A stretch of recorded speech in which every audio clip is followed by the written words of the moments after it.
Kim Cho kinumpara si Paolo Avellino sa nata de coco. Masaya ang mga tagahanga ng Kim Pao, ang tambalan ni Kim Cho at Paolo Avellino, dahil bukod sa kanilang matagumpay na teleserye at pelikula, patuloy ang kanilang partnership sa endorsement. Kamakailan, dumalo ang dalawa para sa isang promo ng kanilang endorsement para sa isang kilalang fast food chain. Ayon kay Paolo, halos hindi na raw sila mapaghiwalay ni Kim dahil ito ang hiling ng mga brand at advertiser. Ang kanilang pagsasama sa endorsement ay ikalawa na nilang pagkakataon upang maging ambasador ng isang produkto. At dahil nga summer, ipinakilala ng nasabing food chain ang mga refreshing na pampatanggal init ng katawan. Kaya naman natanong sina Kim at Paolo kung paano nila pinapakalma ang isa't isa kapag sila'y nahaharap sa hindi kanais-nais na sitwasyon.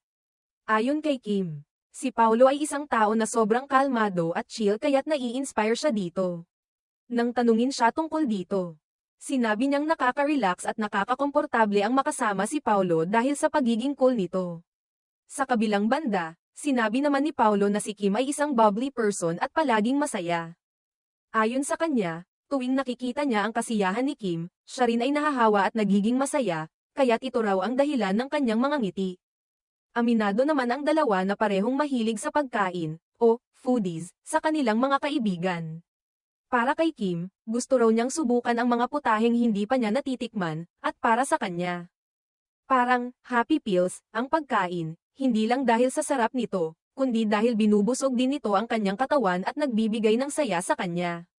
Samantalang si Paolo, na medyo pihikan sa pagkain, ay may mga cheat days din kung kailan siya nagpapakasarap sa pagkain na nagpapasaya sa kanya.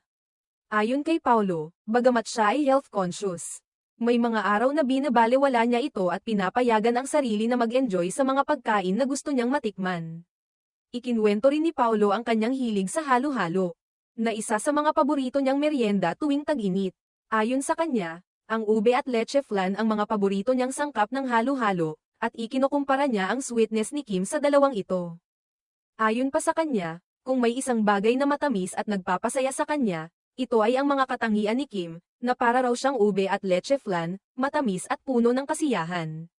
Samantalang si Kim naman, tinanong kung paano niya ikinukumpara si Paolo sa halo-halo, at ang sagot niya ay, nata de coco. Ayon sa kanya, ang nata de coco ay isang pambihirang sangkap sa halo-halo. At para siyang, nata de coco, dahil mahalaga ito at nagbibigay ng tamang texture at tamis sa kabuuan ng halo-halo. Ipinakita nito na sa kanilang relasyon at tambalan, bawat isa sa kanila ay may kanya-kanyang papel na mahalaga at nakakumpleto sa isa't isa. Sa kabila ng kanilang mga pagkakaiba, ang kanilang pagiging magka-partner sa endorsement at ang kanilang personal na koneksyon ay nagpatibay lamang sa pagmamahalan at magandang relasyon nila bilang magka-love team. Ang pagiging open nila tungkol sa kanilang hilig sa pagkain at kung paano nila hinaharap ang mga pagsubok sa kanilang buhay ay nagpapakita ng kanilang pagiging totoo at natural sa harap ng publiko. Hindi may kakaila na ang tambalan nila Kim at Paolo ay patuloy na nagiging inspirasyon sa kanilang mga tagahanga. Ang kanilang mga kwento, mula sa personal nilang buhay hanggang sa kanilang mga endorsements, ay patuloy na kinikiligang sundan ng maraming tao, na inaabangan ang mga susunod nilang proyekto at tagumpay.